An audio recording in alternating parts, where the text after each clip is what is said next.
खुदा बाप, बेटे और पवित्र आत्मा के नाम में आमीन।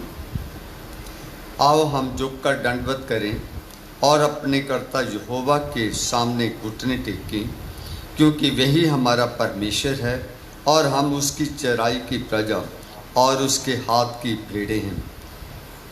भला होता कि आज तुम उसकी बात सुनते। आइए हम सब लोग गीत गाएंगे, गीत नंबर 12।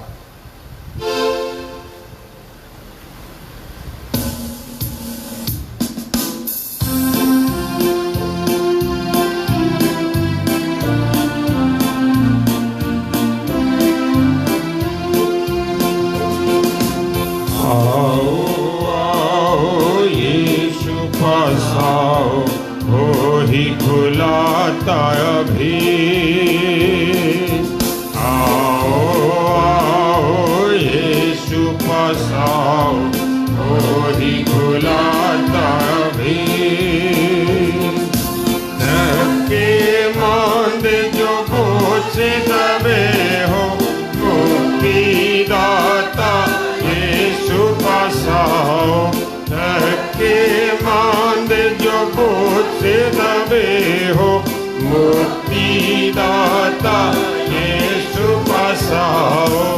आओ आओ यीशु पास आओ, वही बुलाता अभी।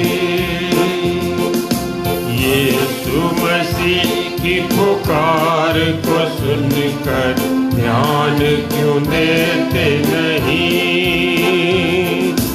यीशु मसीह की पुकार को सुनकर ध्यान क्यों देते नहीं? जग में कितनी मुसीबत उठाते, मेहनत करते चैन न पाते। जग में कितनी मुसीबत उठाते, मेहनत करते चैन न पाते। आओ आओ यीशु पास आओ, वही बुलाता अभी। अभी जगह है भाइयों पुकारते, मौका फिर मिलता नहीं। अभी जगह है भाइयों पुकारते, मौका फिर मिलता नहीं। दिन है भाइयों गुजरा जाता, दुनिया पर अंधेरा छाता। दिन है भाइयों गुजरा जाता, दुनिया पर अंधेरा छाता। आओ आओ यीशु पास आओ, वही बुलाता अभी। यीशु मसीह ने हमारे लिए अपनी जान दे दी। यीशु मसीह ने हमारे लिए अपनी जान दे दी। क्रूस पर चढ़कर खून बहाया, ताकि हो कफारा हमारा। क्रूस पर चढ़कर खून बहाया, ताकि हो कफारा हमारा। आओ आओ यीशु पास आओ, वही बुलाता अभी। यीशु मसीह के नाम के सिवाय मुक्ति मिलती नहीं। यीशु मसीह के नाम के सिवाय मुक्ति मिलती नहीं। उसी में है पाप से रिहाई, वो ही देता है खुशी भाई। उसी में है पाप से रिहाई, वो ही देता है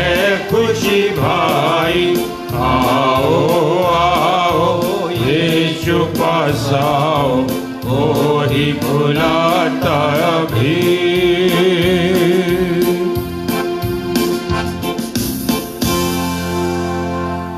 थैंक यू, बैठ जाइएगा। आइए दुआ मांगे। मेहरबान बाप, ज़मीन और आसमान के मालिक, तेरा शुक्र करते हैं, तेरा धन्यवाद देते हैं कि तूने अब तक हमें जिंदे और जिंदों की ज़मीन पे संभाल के रखा। धन्यवाद देते हैं बीते पूरे सप्ताह के दिनों के लिए। बीते दिनों में आपने हमारी ज़िंदगियों की रखवाली की, हमारे अंग संग रहे, हमारी ज़रूरतों को पूरा किया, हमारी दुआएं तेरे हजूर पहुंची। खुदावंद तुझ में सुरक्षित रहें, इसीलिए तो आज की सुबह हम देख पाए।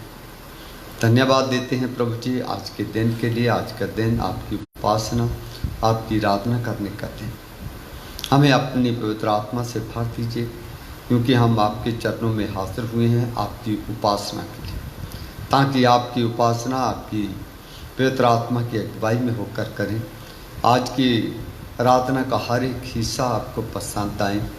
पिता परमेश्वर, थोड़े हैं पर दिल से मन से आपके चरणों में इकट्ठे हुए हैं, पर बहुत सारे बहन भाई आज खुदावंद तेरे भवन में आना चाहते थे, तेरे लोगों के साथ संगति करना चाहते थे, तेरे से संगति करना चाहते थे, क्योंकि तेरे प्रभु जी हमारे पवित्र वचन में लिखा है कि आप अपने घर में मौजूद रहते हैं। तेरे लोग जब तेरे घर में आते हैं तो तेरी संगति को महसूस करते हैं। लेकिन इन दिनों में खुदावंद तमाम चर्चेस बंद हैं। मिन्नत करते हैं कि इस महामारी को दूर कर दीजिए, इस महामारी को ख़त्म कर दीजिए, ताकि फिर से अच्छा माहौल बन सके और लोग खुदावंद बड़ी आज़ादी के साथ तेरे खौफ और डर में रहकर तेरे सब्बत के दिन को पवित्र मानते हुए तेरे घर में आएँ और खुदावंद तेरी महिमा करने पाएँ, जिससे खुदावंद तेरे नाम को महिमा मिले, तेरे बच्चों को आशीष और बरकत मिले। पिता परमेश्वर, आज की इबादत के शुरू से लेकर आखिर तक हमारी मदद कीजिए। पिता परमेश्वर, जो कुछ भी करना चाहते हैं उसकी तैयारी दीजिए। आज दुनिया भर में जहाँ कहीं भी आपके बच्चे मिलकर खुदावंद तेरे वचन को खुदावंद इस दुनियावी मीडिया के द्वारा पेश करना चाहते हैं, तो होने दे कि वो वचन सुनने वालों को, खुदावंद देखने वालों को खुदावंद आशीष और बरकत का कारण बन जाए, जिससे लोग और जागृत हों और ईमान में पड़े। दुआ मांगते हैं हम पूरे कलीसिया के लिए, कलीसिया के तमाम ख़ानदानों के लिए। कलीसिया में बहुत सारे हमारे बहन भाई बीमार हैं, उन्हें शो, उन्हें तंदुरुस्ती दे, चंगे वाले हों, तेरी महिमा करें।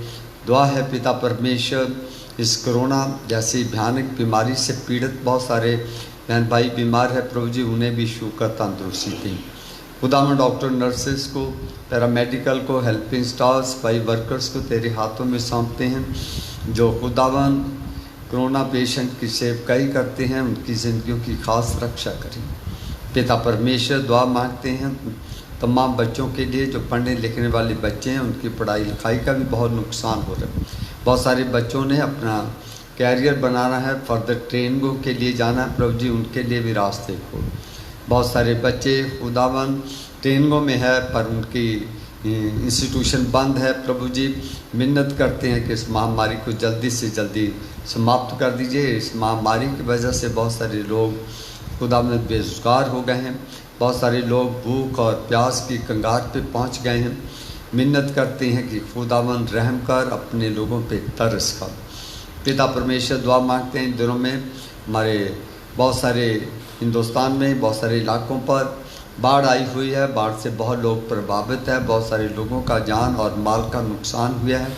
वहाँ पर खुदावंद अपना रहम और तरस उन लोगों पे खा और उनकी निगहबानी कर, बारिश को रोकिए और उस भयंकर तूफान में जो लोग फंसे हुए निकालने वालों की मदद, उनकी ज़रूरतों को पूरा करें।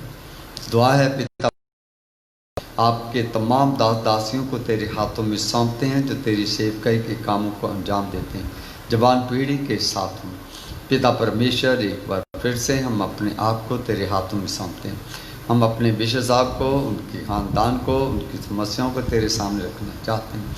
हम अपनी चंडीगढ़ डायसिस के लिए दुआएं मांगना चाहते हैं। डायसिस के हालात चंगे भले करें, खुदावन जिससे डायसिस की बेहतरी उनकी तरक्की हो सके। हम अपनी कलीसिया को भी तेरे हाथों में सौंपते हैं। हमारी कलीसिया के हालात भी बहुत बढ़िया नहीं हैं।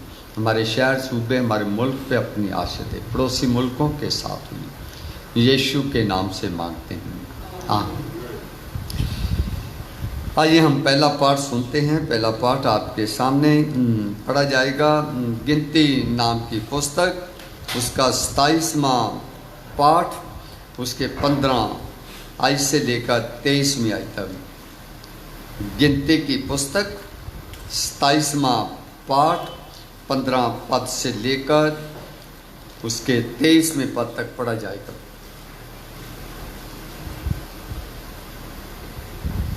आज के पवित्र वचन में जो पहली रीडिंग ली गई है वो गिनती की पुस्तक, उसका 27 बाब, उसकी 15 आयत से लेकर बाब के अंत तक 23 आयत तक। मूसा ने यहोवा से कहा, यहोवा जो सारे प्राणियों की आत्माओं का परमेश्वर है, वह इस मंडली के लोगों के ऊपर किसी पुरुष को नियुक्त कर दे, जो उसके सामने आया जाया करे और उनका निकालने और बैठाने वाला हो, जिससे यहोवा की मंडली बिना चरवाहे की भेड़ बकरियों के समान ना रहे। यहोवा ने मूसा से कहा, तू नून के पुत्र यहोशू को लेकर उस पर हाथ रख।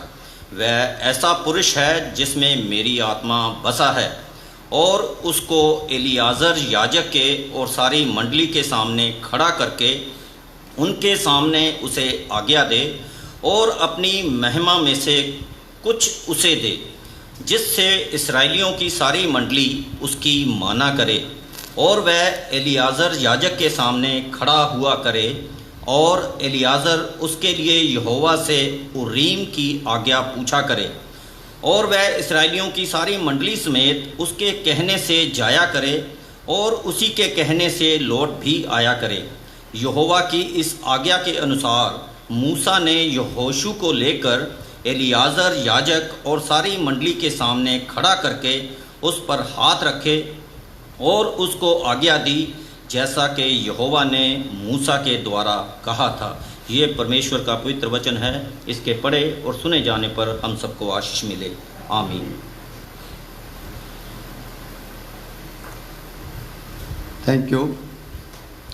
आइए एक और पाठ सुनते हैं। भजन संहिता नंबर 99 नंबर पर आपके सामने पढ़ा जाएगा।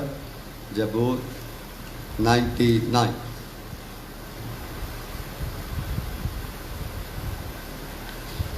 मैं आपके सामने पढ़ूंगी। भजन संहिता 99 1 आयत से लेके 9 आयत तक। भजन संहिता 99 1 से 9। यहोवा राजा हुआ है, देश देश के लोग कांप उठे। वह करूब पर विराजमान है, करूबों पर विराजमान है, पृथ्वी डोल उठे। यहोवा सयोन में महान है, और वह देश देश के लोगों के ऊपर प्रधान है। वे तेरा महान और भय योग्य नाम का धन्यवाद करें। वह तो पवित्र है, राजा की सामर्थ न्याय से मेल रखती है। तू ही ने सच्चाई को स्थापित किया है, न्याय और धर्म को याकूब में तू ही ने लागू किया है।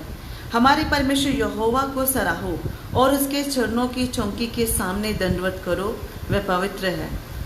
उसके याजकों में मूसा और हारून और उसके प्रार्थना करने वालों में से शामुल यहोवा को पुकारते थे, और वह उसकी सुन लेता था। वह बादल के खंबे में होकर उनसे बातें करता था, और वह उसकी चितौनियों और उसकी दी हुई विधियों पर चलते थे। हमारा परमेश्वर यहोवा तो उसकी सुन लेता था। हे हमारे परमेश्वर यहोवा, तू उसकी सुन लेता था, तो उनके कामों का बदला तू लेता था, तो भी उसके लिए क्षमा करने वाला परमेश्वर था।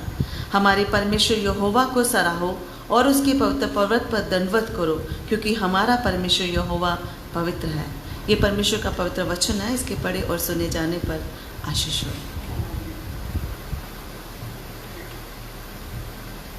थैंक यू, धन्यवाद। आइए हम एक और पाठ सुनते हैं। पहला क्रंथियों के नाम पालूस के द्वारा लिखा गया खत, 9वां बाब, उसकी 13 आयत से लेकर 23वीं आयत तक।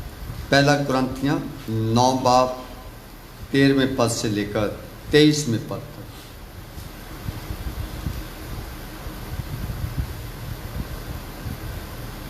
परमेश्वर के वचन में से पढ़ेंगे पहला कुरिन्थियों 9 बाब उसकी 13 आयत से 23 आयत तक। क्या तुम नहीं जानते कि जो मंदिर में सेवा करते हैं वे मंदिर में से खाते हैं, और जो वेदी की सेवा करते हैं वे वेदी के साथ भागी होते हैं। इसी रीति से प्रभु ने भी ठहराया कि जो लोग सुसमाचार सुनाते हैं उनकी जीविका सुसमाचार से हो, परंतु मैं इनमें से कोई भी बात काम में ना लाया। और मैंने ये बातें इसलिए नहीं लिखी कि मेरे लिए ऐसा किया जाए, क्योंकि इससे तो मेरा मरना ही भला है कि कोई मेरे घमंड को व्यर्थ ठहराए। यदि मैं सुसमाचार सुनाऊं तो मेरे लिए कुछ घमंड की बात नहीं, क्योंकि यह तो मेरे लिए अवश्य है। यदि मैं सुसमाचार ना सुनाऊं तो मुझ पर हाय, क्योंकि यदि अपनी इच्छा से यह करता हूं तो मजदूरी मुझे मिलती है, और यदि अपनी इच्छा से नहीं करता तो भी भंडारीपन मुझे सौंपा गया है। तो मेरी कौन सी मजदूरी है? यह कि सुसमाचार सुनाने में मैं मसीह का सुसमाचार सेंत मेंत कर दूं, यहाँ तक कि सुसमाचार में जो मेरा अधिकार है उसको भी मैं पूरी रीति से काम में न लाऊं, क्योंकि सबसे स्वतंत्र होने पर भी मैंने अपने आप को सबका दास बना दिया कि अधिक लोगों को खींच लाऊं। मैं यहूदियों के लिए यहूदी बना कि यहूदियों को खींच लाऊं। जो लोग व्यवस्था के अधीन हैं उनके लिए मैं व्यवस्था के अधीन ना होने पर भी व्यवस्था के अधीन बना कि उन्हें जो व्यवस्था के अधीन है खींच लाऊं। व्यवस्थाहीनों के लिए मैं जो परमेश्वर की व्यवस्था से हीन नहीं परंतु मसीह की व्यवस्था के अधीन हूँ, व्यवस्थाहीन सा बना कि व्यवस्थाहीनों को खींच लाऊं। मैं निर्बलों के लिए निर्बल सा बना कि निर्बलों को खींच लाऊं। मैं सब मनुष्यों के लिए सब कुछ बना कि किसी न किसी रीति से कई एक का उद्धार कराऊं। मैं यह सब कुछ सुसमाचार के लिए करता हूं कि औरों के साथ उसका भागी हो जाऊं। यह परमेश्वर का वचन है, इसके पढ़े और सुने जाने पर उसकी आशीष हो। आमीन। थैंक यू, धन्यवाद। आइए हम सब लोग खड़े होकर एक और गीत गाते हैं, गीत नंबर 470, गीत नंबर 470।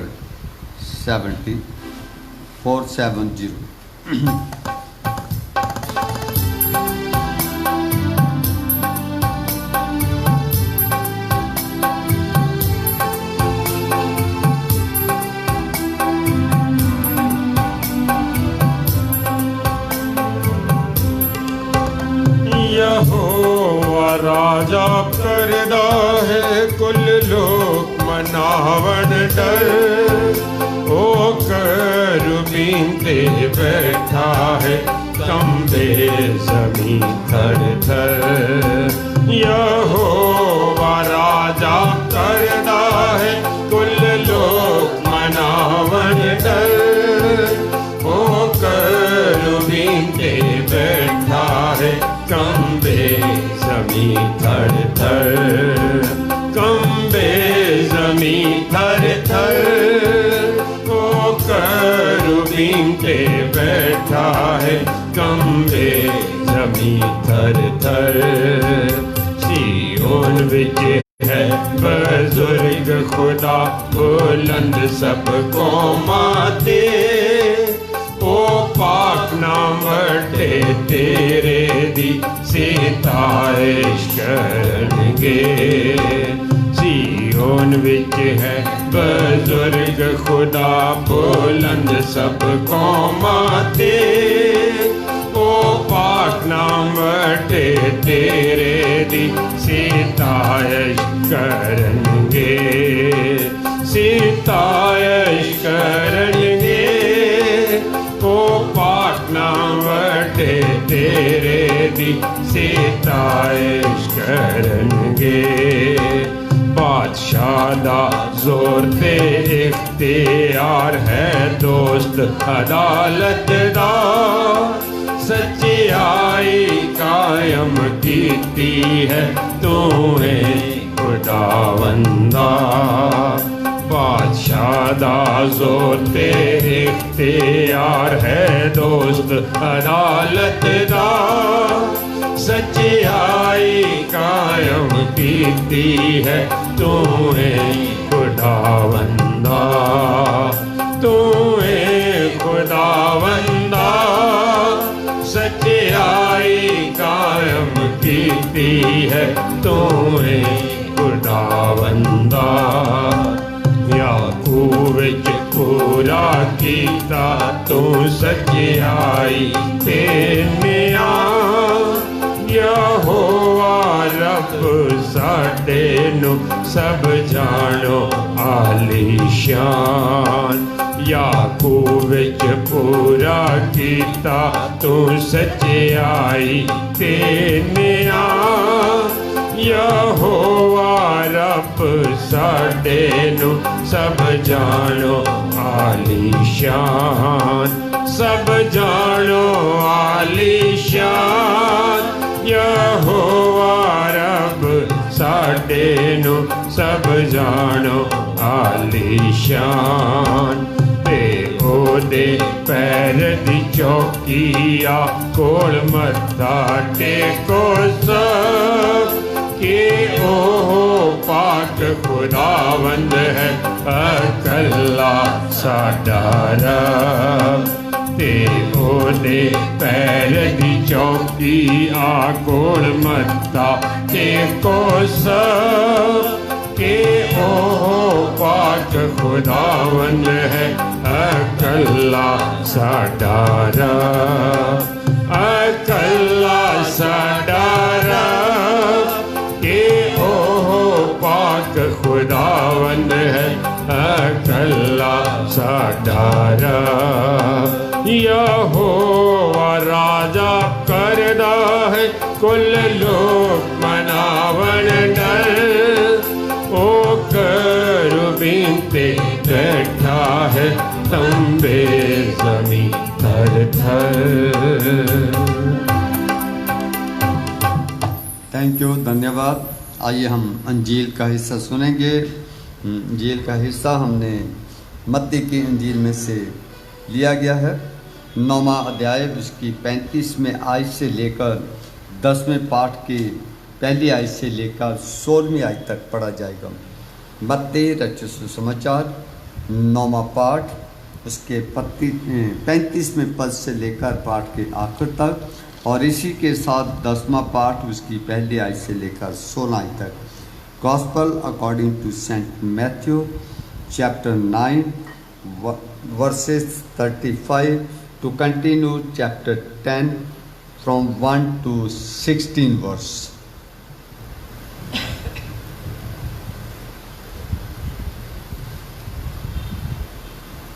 हाय यीशु मसीह तेरा जलाल हो। यीशु सब नगरों और गांवों में फिरता रहा और उनके आराधनालयों में उपदेश करता और राज्य का सुसमाचार प्रचार करता और हर प्रकार की बीमारी और दुर्बलता को दूर करता रहा। जब उसने भीड़ को देखा तो उसको लोगों पर तरस आया, क्योंकि वे उन भेड़ों के समान जिनका कोई रखवाला ना हो व्याकुल और भटके हुए से थे। तब उसने अपने चेलों से कहा, पक्के खेत तो बहुत हैं पर मजदूर थोड़े हैं, इसलिए खेत के स्वामी से विनती करो कि वह अपने खेत काटने के लिए मजदूर भेज दे। फिर उसने अपने 12 चेलों को पास बुलाकर उन्हें अशुद्ध आत्माओं पर अधिकार दिया कि उन्हें निकालें और सब प्रकार की बीमारियों और सब प्रकार की दुर्बलताओं को दूर करें। इन 12 प्रेरितों के नाम ये हैं। पहला शमौन जो पतरस कहलाता है और उसका भाई अंद्रयास, जबदी का पुत्र याकूब और उसका भाई यूहन्ना, फिलिप्पस और बरतुलमै, थोमा और महसूल लेने वाला मत्ती, हल्फई का पुत्र याकूब और तदै, शमौन कनानी और यहूदा इस्करियोती जिसने उसे पकड़वा भी दिया। इन 12 को यीशु ने ये आज्ञा देकर भेजा, अन्य जातियों की ओर ना जाना और सामरियों के किसी नगर में प्रवेश ना करना, परंतु इस्राएल के घराने ही की खोई हुई भेड़ों के पास जाना और चलते चलते ये प्रचार करो, स्वर्ग का राज्य निकट आ गया है। बीमारों को चंगा करो, मरे हुओं को जिलाओ, कोढ़ियों को शुद्ध करो, दुष्ट आत्माओं को निकालो। तुमने सेंत मेंत पाया है, सेंत मेंत दो। अपने पटकों में ना तो सोना और ना रूपा और ना तांबा रखना। मार्ग के लिए ना झोली रखो, ना 2 कुर्ते, ना जूते और ना लाठी लो, क्योंकि मजदूर को उसका भोजन मिलना चाहिए। जिस किसी नगर या गांव में जाओ तो पता लगाओ कि वहाँ कौन योग्य है, और जब तक वहाँ से ना निकलो उसी के यहाँ रहो। घर में प्रवेश करते हुए उसको आशीष देना। यदि उस घर के लोग योग्य होंगे तो तुम्हारा कल्याण उन पर पहुँचेगा, परंतु वे योग्य ना हों तो तुम्हारा कल्याण तुम्हारे पास लौट आएगा। जो कोई तुम्हें ग्रहण ना करे और तुम्हारी बातें ना सुने, उस घर या उस नगर से निकलते हुए अपने पाँव की धूड़ झाड़ डालो। मैं तुमसे सच कहता हूँ कि न्याय के दिन उस नगर की दशा से सदोम और अमोरा के देश की दशा अधिक सहने योग्य होगी। देखो, मैं तुम्हें भेड़ों के समान भेड़ियों के बीच में भेजता हूँ, इसलिए सांपों के समान बुद्धिमान और कबूतरों के समान भोले बनो। ये मसीह की इंजील है।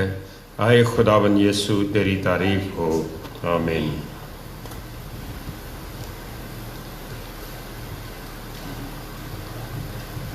थैंक यू बालिसा जी, कृपया बैठ जाइएगा। दुआ में जाएंगे, दुआ में अभी ना मरी रहनुमाई करेंगे। आइए हम अपने सिरों को खुदा की हजूरी में झुकाएं और दुआ करें।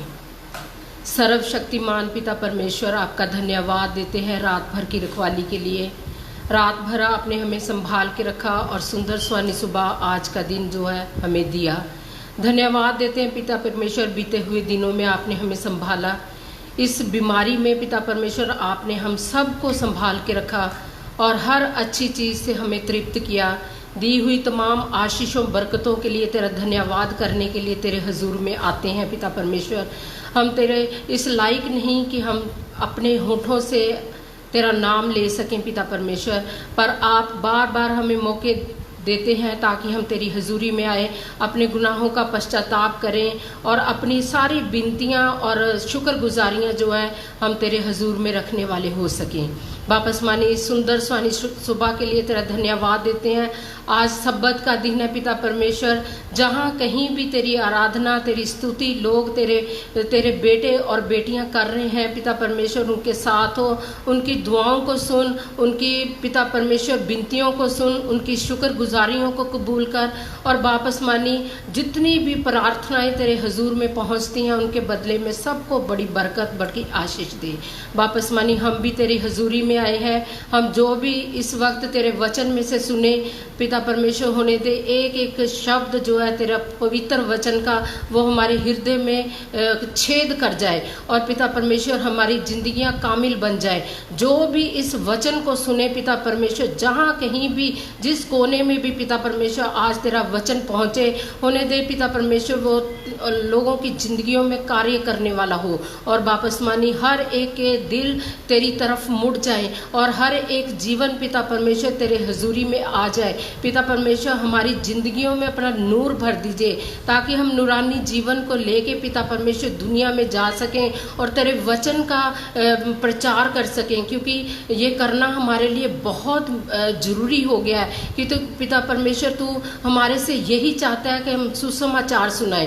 वापस मानी तेरे वचन में से अभी हमने बहुत सारी बातें सुनी कि हमारे दिलों में, हमारे जीवन में कैसे कैसे कार्य होने चाहिए। जब हम प्रार्थना करें तो लोग चंगे होने चाहिए। हमारी जिंदगियों में पिता परमेश्वर ऐसी रूह भर दीजिए, हमें पवित्र आत्मा का दान दे दीजिए पिता परमेश्वर। हम दुआ करते हैं इस महामारी के लिए, खास तौर पे बीमारी जो कोरोना की है पिता परमेश्वर, उसके लिए खास तौर पे तुझसे दुआ करते हैं। इस महामारी को पिता परमेश्वर इस पूरे दुनिया में से अपने लहू से धो डालिए पिता परमेश्वर। और पिता परमेश्वर ताकि लोग चंगे भले रहें और एक दूसरे से मिले जुले और तेरी महिमा, तेरी स्तुति कर सके पिता परमेश्वर।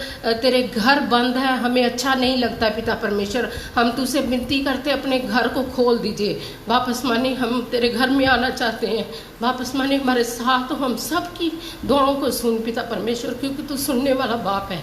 आज पूरा दिन हमारे साथ रहना और वचन के लिए दुआ करते हैं। जो तेरा बंदा पिता परमेश्वर वचन सुनाए उसको आशीष और बरकत देना और पूरे दिल को, दिमाग को, होठों को छू लेना, ताकि तेरे वचन को पिता परमेश्वर तेरे लोगों तक पहुंचाने वाले हो सकें। अपनी पवित्र आत्मा का मसा दे देना। वापस मानिए एक बार दुआ करते हैं तमाम बीमारों के लिए जो घरों में या हॉस्पिटल्स में बीमार है। इस बीमारी की वजह से पिता परमेश्वर जो पीड़ित है उनके शिफा का बिस्तर दे दीजिए। अपने छिदे हुए हाथों को छूकर पिता परमेश्वर उनको छू लीजिए, उनको पवित्र कर दीजिए और उनका शिफा का बिस्तर देके उसको आनंद का जीवन दीजिए पिता परमेश्वर। हम दुआ करते हैं अपनी चंडीगढ़ डायसिस के लिए, हम अपने बिशप साहब के लिए दुआ करते हैं, उनके परिवार के लिए दुआ करते हैं पिता परमेश्वर। इस परेशानी के आलम में उनको संभाल के रखिए। सच्चाई का सामना करने के लिए हर एक को पिता परमेश्वर अपनी रूह दे दीजिए पिता परमेश्वर। हम पूरी डायसिस को आपके हाथों में सौंप देते,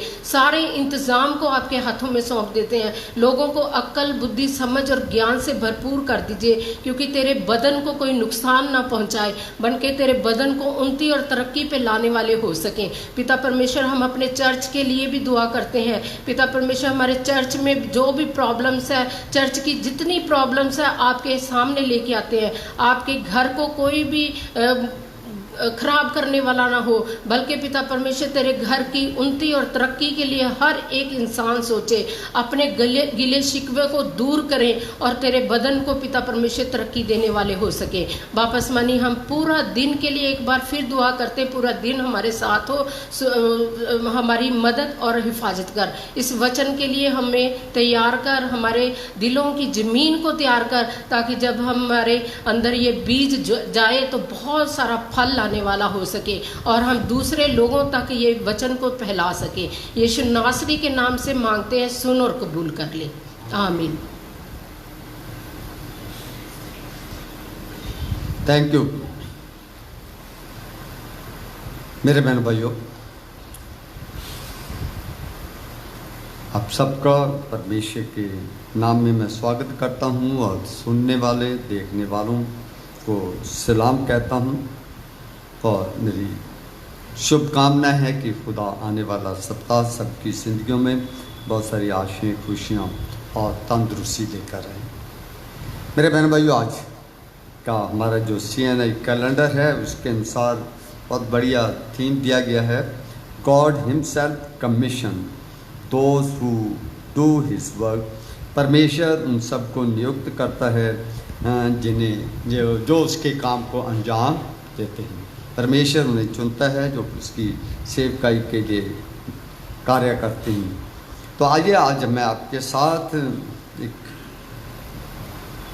ऐसा विषय रखना चाहता हूं जो आप सबसे नहीं, दुनिया के हर इंसान से जुड़ा हुआ है। जो तो हर बाइबल का विषय हर इंसान की ज़िंदगी से जुड़ा रहता है।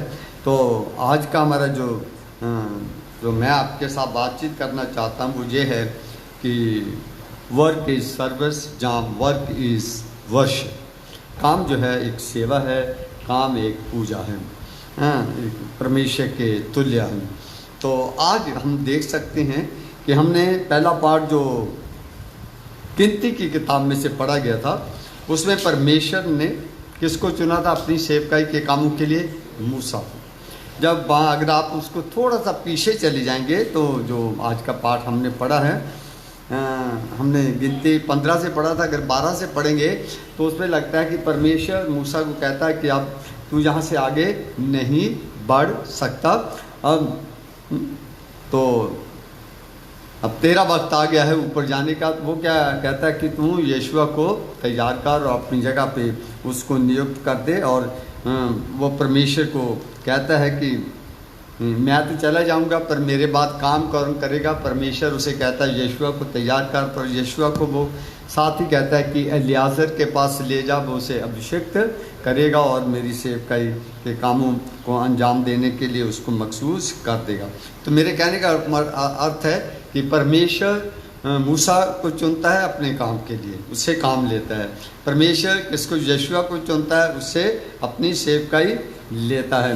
हाँ, जब हम प्रभु यीशु के में आते हैं, अंजीर के हिस्से में से उसे प्रभु यीशु मसीह पहले अपने कार्य को बताते हैं। लिखा हुआ कि प्रभु यीशु गांव-गांव जाकर प्रचार करते थे और जब देखा कि बहुत बड़ी भीड़ उनके साथ जुड़ गई है तो प्रभु यीशु को इस बात का एहसास हुआ कि लोग परमेश्वर के वचन को सुनना चाहते हैं, पर परमेश्वर के वचन को सुनाने वाले बहुत लोग कम है। इसीलिए उन्होंने क्या कहा अपने चेलों को कि अब मैंने पक्के खेत तो बहुत हैं, मजदूर थोड़े हैं। परमेश्वर से दुआ करो कि वो मालिक से दुआ करो कि और मजदूर भेज दे। मतलब काम तो बहुत है पर काम करने वाले नहीं, कम है ना। काम तो बहुत है पर काम करने वाले बहुत कम है। पर आज के ज़माने में काम करने वाले तो बहुत है पर वो काम करने वाले नहीं, बिगाड़ने वाले, है ना। मैं काम करने वाले नहीं, बिगाड़ने वाले। अब तो प्रभु यीशु मसीह ने काम करने वाले बुलाए थे, पॉलिटिशियन नहीं बुलाए, है ना। परमेश्वर ने सेवकाई के कामों के लिए बुलाया था उनको राजनीति करने के लिए नहीं, सेवकाई के कामों के लिए उसने बुलाया था। इसीलिए प्रभु यीशु मसीह उनको, फिर आगे देखते हैं 12 चेलों का चुनाव, नाम दिए गए हैं। चुनने के बाद परमेश्वर उन्हें सेवकाई के लिए, काम के लिए भेजते हैं। काम करने का तरीका भी उन्हें बताते हैं। जब काम के लिए भेजते हैं तो जब काम कोई करता है तो उसको पेट भी लगा है, खाने पीने की भी उसको नेपते चाहिए, ज़रूरतें भी चाहिए, वो भी प्रभु उनका इंतज़ाम करके देता है और लोग आज उसका इंतज़ाम परमेश्वर उसमें बताया गया है। जब पालूस की पत्री में हम पढ़ते हैं तो पालूस को भी परमेश्वर ने, वो उसका काम नहीं करता था, वो तो है ना दुनियावी काम करता था। तो परमेश्वर जब उसे अपनी सेवकाई के कामों के लिए चुन लिया तो वो परमेश्वर के काम को दिल से, मन से समझ पाया कि परमेश्वर का काम है क्या। जब वो परमेश्वर के काम के लिए आ गया तो उसने दिल से, मन से अपने आप को परमेश्वर के कामों के लिए सौंप दिया। मैं चाहूँगा कि आप लोग घर में जाकर उसे पढ़ने की कोशिश करें, जिस प्रकार से पालूस अपने काम को जो यीशु के लिए वो कर रहा था, करना चाहता था। पर वो बहुत महान आदमी है, वो तो कहता है कि मैं दूसरे लोगों की तरह काम नहीं करूंगा। वो तो टेंट सिलाई कर करके अपना गुजारा करके जो पैसा मिलता था उससे अपना पेट भी भरता था और परमेश्वर के सुसमाचार को फैलाने के लिए भी उस पैसे को इस्तेमाल करता था। पर आज हम जितने भी काम करते हैं, हम उसके पीछे बदले में हमें मजदूरी मिलती है और उससे हम अपने आप को और अपने बीवी बच्चों को पालते हैं। जिस चर्च ने बाद में उस मजदूरी, काम करने वाले की मजदूरी का हक उसे दिया। पर पालूस ने भी कहा कि जो मजदूरी का हकदार है, जो सुसमाचार का काम करते हैं, तो वो सुसमाचार से ही उनको जो रोजी मिलती हैं उसी से खाएंगे और उसी से पेट भरेंगे। हाँ, हैकल में जो मंदिर बना था उसमें भी जो चढ़ावा था तो वो उन लोगों का ही होता था। पर सीएनआई में आगे जैसे जैसे चर्च डेवलप होता गया तो उन्होंने जो काम की जो वैल्यू थी वो उनके काम के ऊपर आधारित कर दी गई। तो मैं जो आज आपके साथ शेयर करना चाहता हूँ वो ये है, काम होता क्या। पहली बात यह है कि काम कई प्रकार के होते हैं, पर हम इसे 2 तरह की कैटेगरी में रख सकते हैं। एक दुनियावी काम है और एक परमेश्वर का कार्य। एक परमेश्वर का कार्य है, हाँ, एक दुनियावी कार्य है। दुनियावी कार्य में बहुत सारे काम हो सकते हैं, पर परमेश्वर के कार्य में एक ही है कि हम परमेश्वर के सुसमाचार को लोगों तक पहुँचाएं, परमेश्वर के कामों को, उसकी खूबियों को लोगों को बताएं और उनके साथ मिलकर उपासना करें। और 2 तरह के अगर काम होते हैं तो इसका मतलब कि दोनों कामों के पीछे 2 तरह की शक्तियाँ भी काम करती हैं। अगर परमेश्वर का कार्य करते हैं तो परमेश्वर के कार्य के पीछे परमेश्वर की शक्ति काम करती हैं। अगर हम बुरे काम करते हैं तो दुनिया के उसके पीछे शैतान कार्य करता है। तो इसका अर्थ यह है कि दो तरह के मैंने काम था कि एक परमेश्वर का कार्य, एक इंसान में दुनियावी कार्य, एक आत्मिक कार्य। तो इसी प्रकार से आत्मिक कार्य अच्छा कार्य है, दुनियावी कार्य बुरे कार्य भी हैं, उसमें बहुत सारे। पर इसीलिए परमेश्वर अच्छे कामों के लिए के पीछे रहता है और शैतान बुरे कामों के पीछे रहता है। और इसीलिए दूसरा ग्रंथिया 5 बाब हम जब पढ़ते हैं 10वीं आयत में लिखा है, हम परमेश्वर के सामने एक दिन खड़े किए जाएंगे। जितने भी हम इस जिस्म के द्वारा अच्छे जब बुरे काम करते हैं उसका लेखा देने के लिए परमेश्वर के सामने खड़े किए जाएंगे। ये था कार्य के बारे में कि काम हम दो तरह की कैटेगरी में रखना चाहता हूँ। तो और भी कई तरह के कार्य होते हैं, पर अब कार्य होता क्या, कार्य को क्या हम कैसे समझ सकते हैं? What is the what, how you understand, इसको हम कैसे समझते हैं? काम के बारे में थोड़ी सी मैं आपके साथ डेफिनेशन रखना चाहता हूँ। काम को हम मजदूरी कहते हैं आमतौर पे, काम जो करता है उसके पीछे मजदूरी। पर काम के पीछे जो काम करता है उसके पीछे 3-4 चीज़ें छिपी होती हैं जिसको हम कभी रिकग्नाइज नहीं करते हैं। जिस दिन हम उस 3-4 कामों को रिकग्नाइज कर लेंगे फिर हम हर एक आदमी के काम की एप्रिसिएशन करेंगे। Work as it is understand is labour. सबसे पहले ये है कि काम जाम वर्क क्या होता है, ड्यूटी क्या होती है, उसमें सबसे पहले ये है कि ये एक मजदूरी है, एक मेहनत है, एक परिश्रम है, एक एफर्ट है, यत्न, मेहनत है, मजदूरी है। हाँ, इसे परिश्रम भी कहते हैं। जैसे इसीलिए कहा ना प्रभु यीशु ने मजदूर मजदूरी का हकदार, अगर वो मेहनत का काम करता है तो उसे मजदूरी मिलनी चाहिए। तो इसका मतलब ये है कि काम एक मजदूरी है, एक मेहनत है। जो मेहनत करता है उसका प्रतिफल उसे मिलना चाहिए। पर उस मेहनत के साथ और भी कई चीज़ें हैं, इन विच ए लॉट ऑफ एनर्जी, उसमें बहुत सारे आदमी अपनी एनर्जी लगाता है काम के पीछे। काम एक मजदूरी है, एक परिश्रम है, एक यत्न है, एक मेहनत है। पर उस मेहनत को करने के लिए इंसान अपनी एनर्जी, अपनी ताकत, अपनी शक्ति लगाता है। और साथ ही वो काम तभी सफल होता है इफ ही और she having passion for his work. जब आपके और मेरे मन में जज्बा है उस काम को करने का, इरादा है, तभी आप और मैं काम समझेंगे, काम को अंजाम देंगे। पर इसके साथ में तीसरी बात जुड़ी है, डिटर्मिनेशन, दृढ़ता। अगर आप और मैं दृढ़ नहीं है, मजबूत नहीं है, तो आप और मैं जो भी काम आपको मुझे मिलता है हम उसे पक्के इरादे से कभी भी कर नहीं पाएंगे। चौथी बात है कमिटमेंट। जैसे हम हिंदी में प्रतिज्ञा इतना अच्छा शब्द नहीं है, पर मैं समझता हूँ ईमानदारी बढ़िया शब्द है। कमिटमेंट का मतलब अगर उसी काम को हम ईमानदारी के साथ ये करें तो वो काम आपके और मेरे लिए, और काम जिनके लिए करते हैं, जिनके बीच में करते हैं, उनके लिए आशीष का कारण बन सकता है। आखिरी बात है इसमें लव और प्रोटेक्ट, इसमें प्यार है। कोई भी काम बिना प्यार के आप और मैं करते हैं तो आप और मैं उस काम को सफल काम नहीं समझ, बिना प्यार के कोई भी काम। परमेश्वर का काम जब हम कहते हैं तो परमेश्वर ने हमें प्यार से काम किया है, उसमें प्यार। पर उस काम को करते समय हम अपनी पूरी ताकत लगानी चाहिए, हमारे काम करने का जज्बा होना चाहिए, पक्के इरादे के साथ, दृढ़ता के साथ, निश्चय के साथ करना चाहिए, ईमानदारी से करना चाहिए। तब जाकर वो काम आपके लिए, मेरे लिए आशीष का कारण बन सकता है। अगर ये चीज़ें इसमें शामिल हैं तभी आप और मैं दो चीज़ें कह सकते हैं, वर्क इज सर्विस।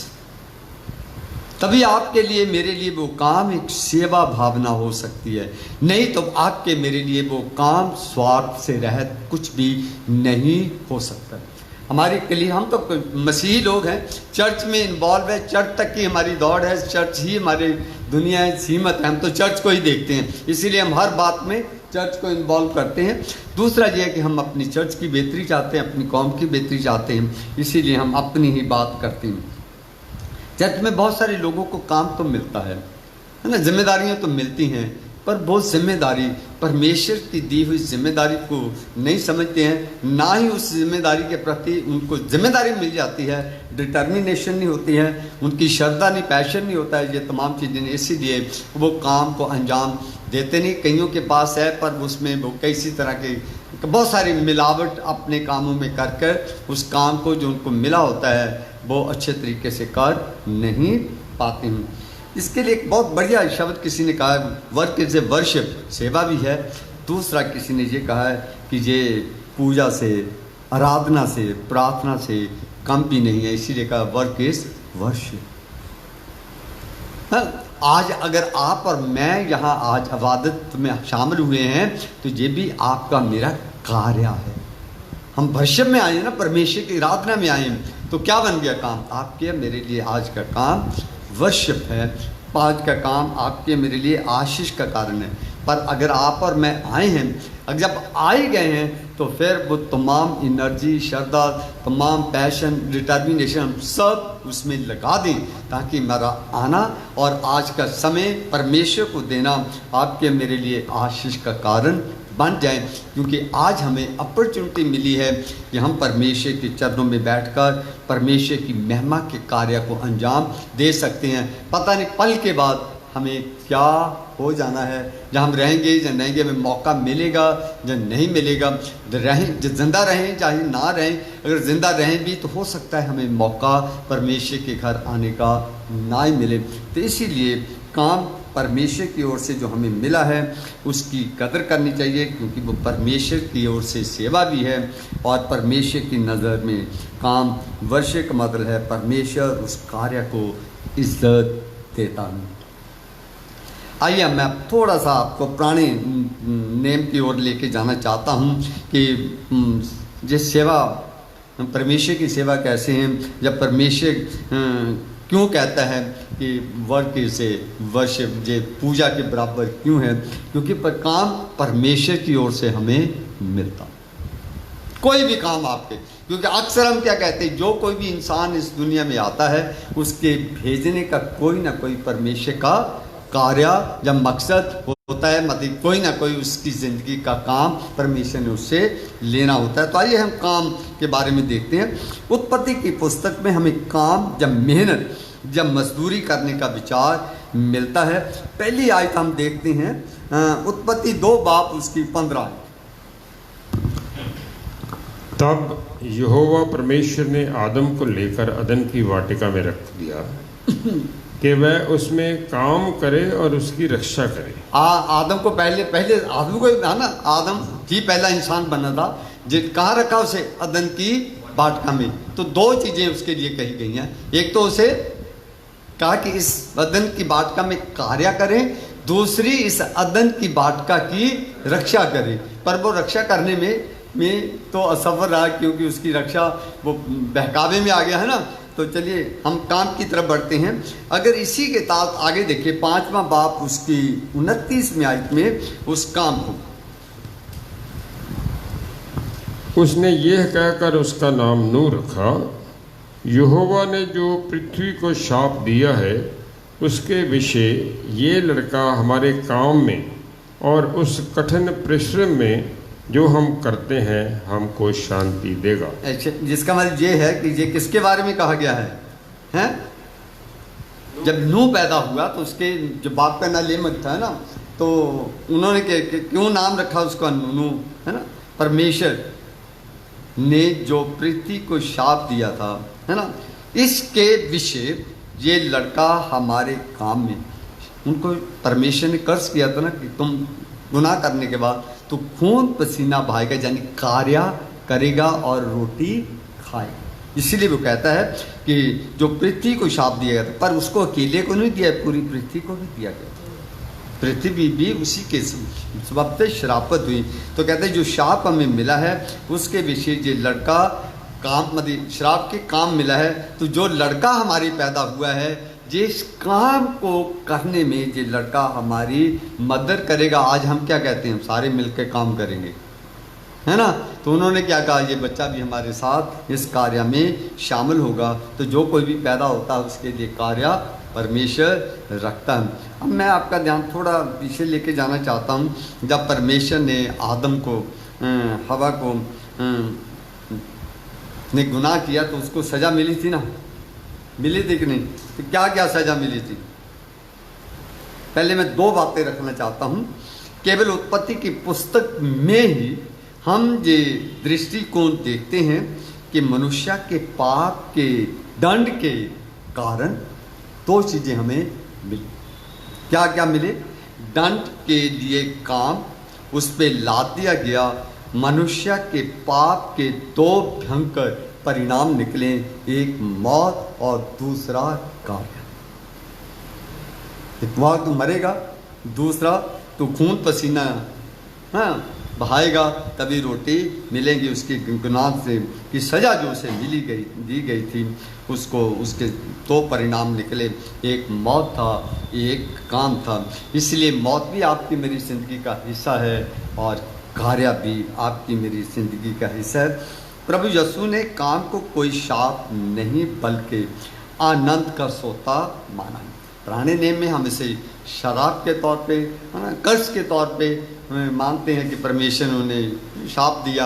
हाँ जी, पर देखिए जो बाइबल ये भी कहती जो परमेश्वर के हाथ से मिलता है, अगर वो शराब भी हो तो उसमें भी हमारी भलाई होती है, क्योंकि हम उसके बच्चे हैं। वो बच्चों का कभी बुरा नहीं कर सकता है। आज मैं आगे बताऊंगा कि काम अगर हमें कर्ज के तौर पे मिला, शराब के तौर पे मिला है, तो आज कौन आदमी है जो काम नहीं चाहता है। अगर हमारी बहनों को ये शराब मिला कि वो माँ बनेगी, पीड़ा के साथ बच्चे को जन्म देगी, तो आज कौन सी हमारी बेटी या हमारी बहन है जो माँ बनना ना चाहती? मतलब उनके लिए ब्लेसिंग है। आज काम भी ब्लेसिंग है, वो भी ब्लेसिंग का कारण है। इसीलिए प्रभु यीशु मसीह कहते हैं कि कोई भी काम, उन्होंने इसे शाप नहीं कहा है बल्कि इसे आनंद का, काम को क्या कहा उन्होंने? आनंद का सोता है। जिस मनुष्य के पास काम करने का कोई काम करने का साधन नहीं है, वो सारी ज़िंदगी कभी भी प्रसन्न नहीं रह सकता। तो काम एक प्रसन्नता भी है, खुशी भी है। इसका मतलब ये है कि काम आत्मिक उन्नति भी है और दुनियावी भी उन्नति है। फिर जब मैं ये बताना चाहता है काम की अहमियत क्या होती है, जो आज जिम्मेदारियां हमें मिलती हैं वो भी काम होते हैं, हम उसकी कदर नहीं करते। अगर वो जिम्मेदारियां हमें मिलती हैं तो उन जिम्मेदारियों की वजह से हम अगर कलीसिया को बिगाड़ दें, हम जिम्मेदारी तो कलीसिया की बेहतरी के लिए दिया है, अगर फूट डाल दें, बिगाड़ दें, तो उसका हिसाब किताब तो होगा कि नहीं होगा काम। फिर दूसरा ये कि वो काम की अहमियत नहीं जानते। काम तो बेहतर होता है, काम की सीमा होती है, काम की सीमा होती है, काम करने के तरीके होते हैं, काम के पीछे स्वार्थ नहीं होता है, काम के पीछे प्यार होता है, तरक्की होती है, उन्नति होती है। काम ना तो दंड है ना शाप, बल्कि परमेश्वर की इच्छा अनुसार है और उसके द्वारा मनुष्य का विकास होता है। आत्मिक तौर पे इंसान, हम आत्मिक काम करेंगे तो आत्मिक उन्नति करेंगे, दुनियावी काम करेंगे तो दुनियावी तौर पे हम है ना उन्नति और तरक्की करेंगे। वह परमेश्वर और मनुष्य जाति की इसी काम के द्वारा सेवा भी, इस काम के द्वारा हम परमेश्वर की और मनुष्यों की सेवा करते हैं।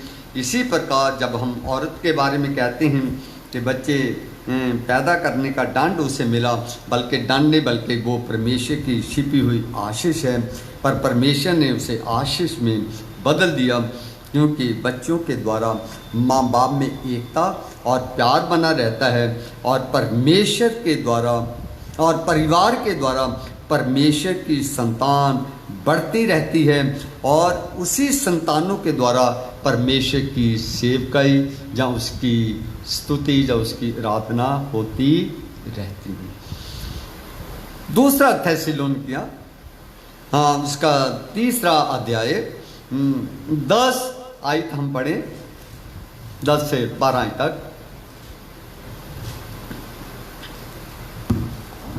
3 की 10। हाँ जी। क्योंकि जब हम तुम्हारे यहाँ थे तब भी ये आज्ञा तुम्हें देते थे कि यदि कोई काम करना ना चाहे तो खाने भी ना पाए। हम सुनते हैं कि कुछ लोग तुम्हारे बीच में अनुचित चाल चलते हैं और कुछ काम नहीं करते पर दूसरों के काम में हाथ डाला करते हैं।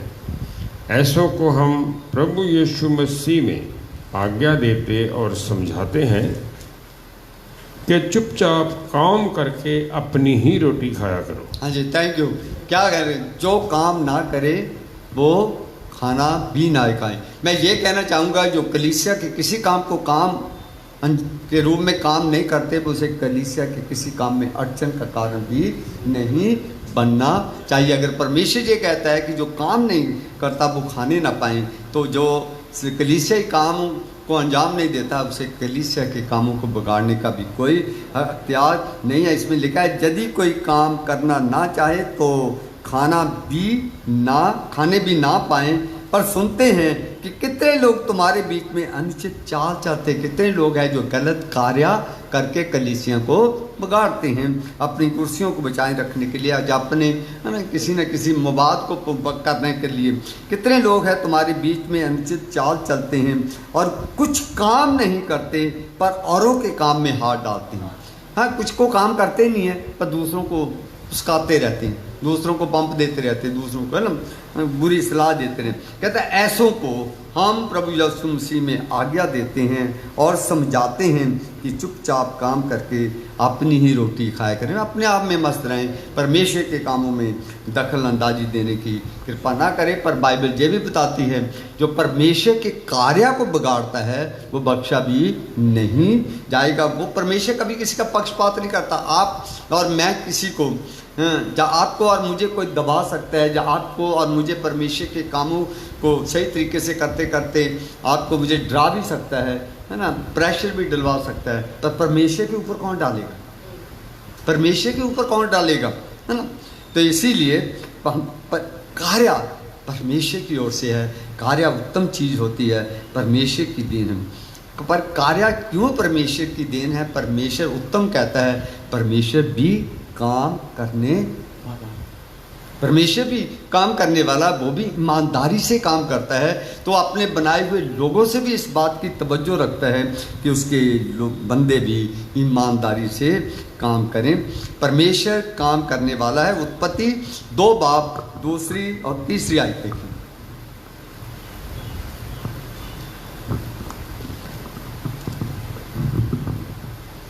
और परमेश्वर ने अपना काम किया जिसे वह करता था, 7वें दिन समाप्त किया और उसने अपने किए हुए सारे काम से 7वें दिन विश्राम किया।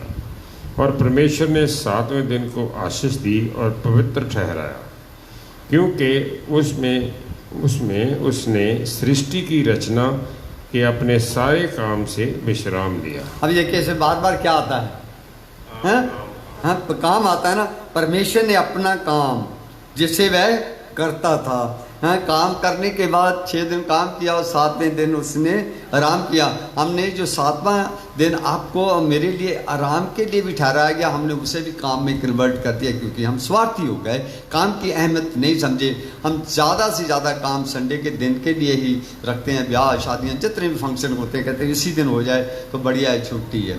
पर परमेश्वर ने जी पवित्र दिन ठहराया हुआ है, इस दिन काम करने के लिए नहीं, आपको और मुझे इंसान समझते हुए आराम देना चाहता है। क्योंकि अगर परमेश्वर काम करके थक सकता है, अगर वो आराम कर सकता है, तो वो चाहता है कि मेरा बनाया हुआ इंसान भी आराम फरमाए। वो नहीं चाहता कि इंसान मशीन के समान रह जाए। पर एक बात और भी है, जब परमेश्वर का काम के लिखा हुआ जो कुछ उसने बनाया था अच्छा बनाया था। परमेश्वर का काम कभी बुरा नहीं होता है, तो उसके काम को आप और मैं बिगाड़ देते हैं। आपको और मुझे कोई हक नहीं है, क्योंकि परमेश्वर ने जो कुछ भी बनाया वो अच्छा बनाया, पर आपके मेरे लिए अच्छा बनाया, ताकि आप और मैं उसे अच्छा करके अच्छे बने जाए।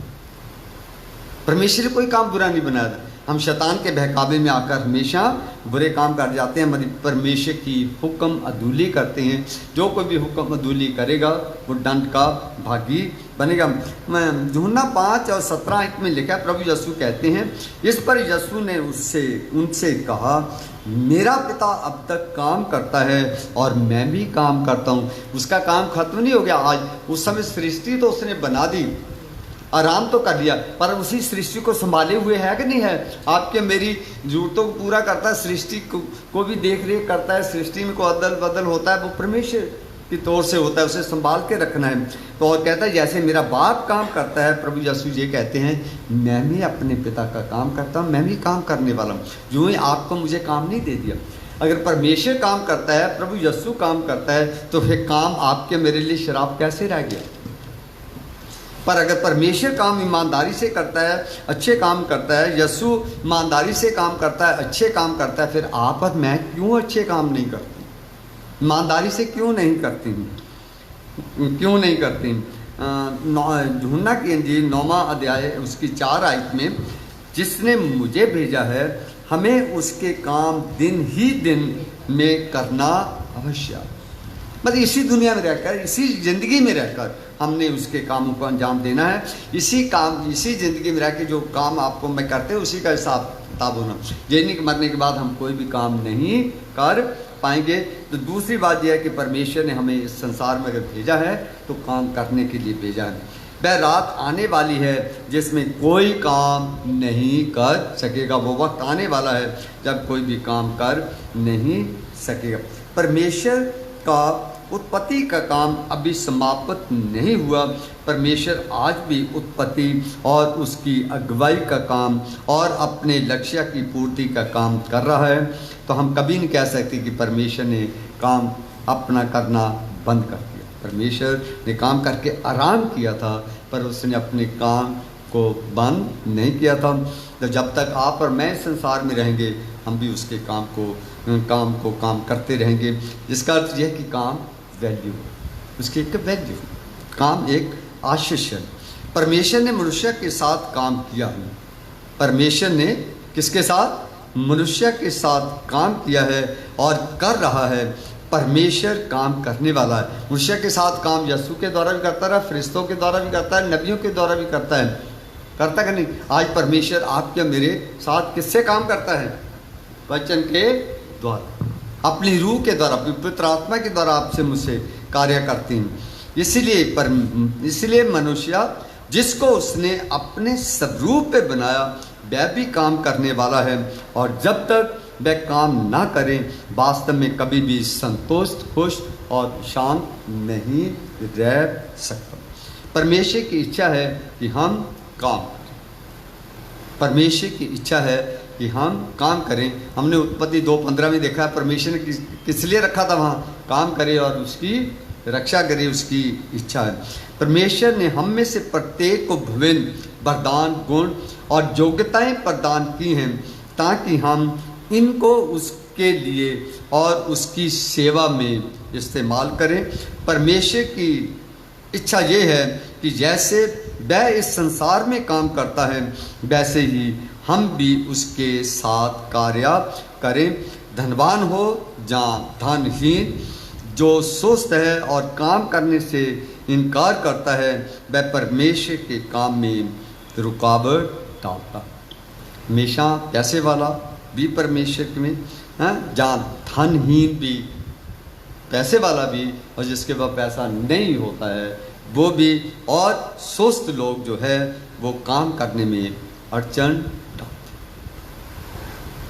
पौलुस घर में जाके पढ़ने की कोशिश करें। दूसरा थिस्सलुनीकियों जो मैंने आपके सामने कहा था, पढ़ने की कोशिश हमने की है। पूर्ण तौर पे उसे पढ़ने की कोशिश करें। परमेश्वर की इच्छा है कि हम काम करें और वह हमें काम करने की शक्ति देता है। यही नहीं कि परमेश्वर ये कहता है कि मेरे लोग मेरा काम करें, पर काम देता है तो काम करने की शक्ति भी वही देता है। बाइबल में लिखा है अगर किसी के पास शक्ति की कमी हो तो शक्ति मांग ले, किसी के पास बुद्धि की कमी हो तो मेरे से बुद्धि मांग ले। वह हमें बुद्धि, शारीरिक शक्ति और कई प्रकार की विशेष योग्यताएं काम को अंजाम देने के लिए देता है, जिनका हम प्रयोग करके और जिन्हें परमेश्वर चाहता है कि हम उनको कामों में इस्तेमाल करें। मत्ती की अंजील 25 बाब उसकी 14 से 30वीं आयत है, लंबा है, इसे आप घर में जाके पढ़ने की कोशिश करें। इसमें मैं इतने बताना चाहता हूँ कि इसमें एक तमसील दी गई थी। 3 एक अमीर आदमी के नौकर थे, एक को है ना कितने तोड़े दिए थे? 5, एक को दिए थे 2, एक को 1। उनके काम दिए गए थे, तोड़े क्या थे? काम थे। उनसे जब परमेश्वर ने हिसाब किताब मांगा, पर 2 ने हिसाब किताब दिया तो उनके हिसाब किताब को उसने मल्टीप्लाई कर दिया और खुश हुआ था, और एक ने काम नहीं किया और परमेश्वर उससे नाराज हो जाता है। इसी प्रकार से जो आपको मुझे तोड़े दिए हैं, अगर हम उसे मल्टीप्लाई नहीं करते, परमेश्वर की महिमा के लिए इस्तेमाल नहीं करते, तो परमेश्वर आपको मुझे आशीष नहीं देगा और परमेश्वर वो तोड़ा छीन लेगा। उसने क्या कहा गया था आखिर में?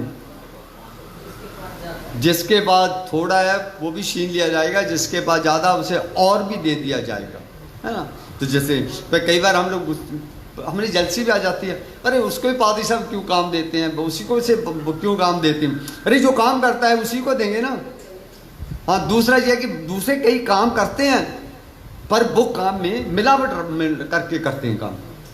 पर वो क्या कहते हैं? हम भी तो काम करते हैं पादी साहब। अरे तुम काम तो करते हो पर काम के अंदर आपकी ईमानदारी नहीं होती, इसीलिए आपको नहीं। काम का लक्ष्य महत्वपूर्ण वस्तु है। तीसरी बात यह है, जब काम आपको और मुझे दिया जाता है तो उस काम के पीछे एक लक्ष्य, ऐसे थोड़ी परमेश्वर हमें देता है। यदि हम मन के खरे हैं और परमेश्वर की इच्छा को जानकर काम करने का पालन करते हैं तो हमारा काम ठीक, पर हमारी इच्छा कई बार काम हमें मिल जाता है, हम परमेश्वर की इच्छा के अनुसार या चर्च की बेहतरी के लिए नहीं, हम अपने मवाद के लिए, अपने स्वार्थ के लिए या अपनों के स्वार्थ के लिए काम करने की जब कोशिश करते हैं तभी हमारे काम बिगड़ जाते हैं। ये काम का उद्देश्य जीविका के लिए कमाना है ताकि खाने, पहनने और जीवन की दैनिक आवश्यकताओं के लिए धन उत्पन्न किया जाए। परमेश्वर इसीलिए भी आपको और मुझे काम काज देता है ताकि हम रोज़मर्रा की ज़िंदगी का निर्वाह परमेश्वर की इच्छा के अनुसार कर सकें। इफ्सियों की पत्री 4 बाब की 28 में आयत, मैं शॉर्ट करने लगा हूँ भाई। इफ्सियों 4 28 बाब 28 आयत। हाँ जी। चोरी करने वाला फिर चोरी ना करे, वरन भले काम करने में अपने हाथों से परिश्रम करे, इसलिए कि जिसे प्रयोजन हो उसे देने को उसके पास कुछ हो। 29वीं। हाँ बात जी, इसमें क्या कहता है? चोरी करने वाला फिर चोरी ना करे, ये काम हमें नहीं सौंपा गया है, बुरे काम हमें सौंपे नहीं गए। तो क्या कहें? वरन भले काम करने में अपने हाथों से परिश्रम करें, अपने हाथों से परिश्रम करें। मुझे कई बार बहुत तकलीफ होती है, हमारी पास्टर कमेटी बन के आ जाती है, जब उन्हें कार्य दिए जाते हैं तो वो आगे राजू को बोल देते हैं, राजू आगे स्वामी को बोल देता है। अरे जिसको काम दिया गया है तो उसको काम करना चाहिए, फिर एल्डर किसी लिए क्यों नहीं? अगर वो राजू से करवाते हैं सारे काम तो फिर राजू हो गया ना वो काम करने वाला, बरकत तो राजू ले जाएगा जो काम कर जाएगा। फिर वो एल्डर क्या करने थे अगर वो किसी से आगे कराते हैं? अरे आप चुन के आए हो तो जो काम आपको दिया गया खुद करके आओ, तो अपने लिए बरकत का हाथ से करो। तो वो परीक्षण नहीं करते, अपने हाथों से परीक्षण नहीं करते, किसी से काम करवाते हैं। जब किसी से काम करवाते हैं तो बरकत तो वो ले जाएगा, है ना। मैं किसी ने मुझे एक मैसेज भेजा, कहते जी एक मंगता किसी के पास जाता है, किसी के पास, अमीर आदमी के पास, तो अमीर आदमी उसे जो नॉक करता है तो मंगता ही को देखता है, तो उसे वो कुछ देता है तो उसे वो कहता है खुदा तुझे बरकत दे, तेरे ख़ानदान को आशीष मिले वगैरह वगैरह, चले जाता है। जब वो मंगता चले जाता है तो कहता है वो बाद में सोचता है भिखारी ये था कि मैं था, भिखारी ये था कि मैं था। अरे वो मैं तो उसको भिखारी समझ के भीख दे रहा था, वो तो मुझे बरकतें दे गया। अरे अमीर आदमी तो वो है, वो तो काम तो वो कर गया, मैंने क्या दिया? जो दिया था वो तो ऊपर वाले के दिए में से ही दिया था। हैं, पर वो तो मुझे बरकतें दे गया। मैं भिखारी तो मैं रहा, वो थोड़ी भिखारी था। तो हम क्या करते जो है, कई बार काम करने से हमें आशीष मिलती है, काम करवाने से ये आशीष नहीं मिलती है जितना, हाँ जी, हम काम करें। पर कई बार आपको और मुझे ड्यूटी लगती है काम करवाने की, वो भी काम होता है, पर वो भी ईमानदारी से करवाया जाए, नहीं, क्योंकि आपको काम करने के लिए लोग दिए गए हैं। गलती उसी इंसान से होती है जो काम करता है, काम ना करने वाला सिर्फ गलती ढूंढता है। वो गलती काम जो काम करेगा उससे गलती होगी, जो काम नहीं करता है वो गलती ढूंढता है, वो इस ताक में रहता है कि मैं काम नहीं करूँगा, जब ये काम करेगा तो मैं इसकी पकड़ लूँगा। पर वो ये भी भूल जाता है काम करने वाला गलती तो करेगा, पर वो काम करके खुदा से बरकत हासिल कर जाएगा। तो काम ना करके भी परमेश्वर की लानत ले लेगा और गलती निकाल कर भी लानत ले लेगा, क्योंकि दूसरों पे दोष मत लगाओ। दुनिया का असूल है जब तक काम है तेरा नाम है, वरना दूर से सलाम है ना। जब तक आपके मेरे पास समय है, काम करने का कुर्सी है, तो उसका फायदा उठाओ, काम करो ईमानदारी से, क्योंकि आपके पास नाम है, काम करवाने का, करने का मौका मिला है। बाद में कोई आपको से कोई काम भी नहीं कराएगा, आपको काम कहेगा भी नहीं, आपके पास भी नहीं आएगा। हाँ जी, preaching counted as labour, labour counted wages. जो आप और मैं परमेश्वर की सेवकाई के लिए गीत गाते हो, जहाँ आते हो, या मेरी सेवकाई है, ये एक मजदूरी गिनी जाती है, एक मजदूरी है। परमेश्वर ने कहा है मजदूर मजदूरी का हकदार है। जो भवन में कार्य करते हैं वो भवन से खाने की इच्छा भी रखते हैं। मुझे कई बार बहुत बुरा लगता है, पादरी खा गया, पर आज के युग में जब जहाँ डेमोक्रेसी है, कॉन्स्टिट्यूशन सेटअप है, क्या खा जाएगा पादरी, क्या खा जाएगा। जितने चलते फिरते पादरी हैं उनके पास बड़ी बड़ी गाड़ियाँ। मैं पादरी साहब के साथ गया, उनके पास वो 15-20 लाख की गाड़ी थी। तो मैं इनसे बोल रहा था, मैं तो नॉर्थ इंडिया का सबसे अमीर चर्च हूँ, मेरे पास तो 4 लाख की गाड़ी है, वो भी किस्तों में वाइफ ने किस्तों पे ली है ना। तो क्या करें, सोचते हो कभी, है जी। पर ये भूल जाते हैं, अरे जो परमेश्वर की खिदमत करता है उसे बरकत जब तक आपको कार दे सकता है, आपको कोठी दे सकता है, जहाँ आपकी कार के लिए पादरी दुआ करके आपको कार दिला सकता है, जहाँ आप शुक्रगुजारी दे सकता है, तो जो दुआएं कर रहा है तो क्या उसको नहीं मिलेगी, वो भिखारी रह जाएगा।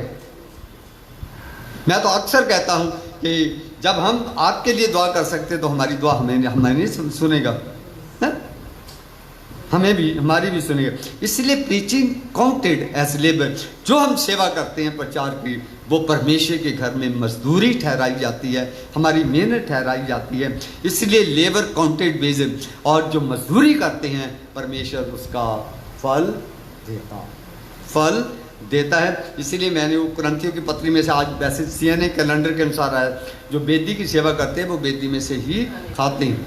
हमारे एक पादरी साहब थे, वो थोड़ी पेंडू थे, पेंडू वाली भाषा, है ना, हम तो गोडे सिर पे गोटा रख के खाएंगे कलीसिया से।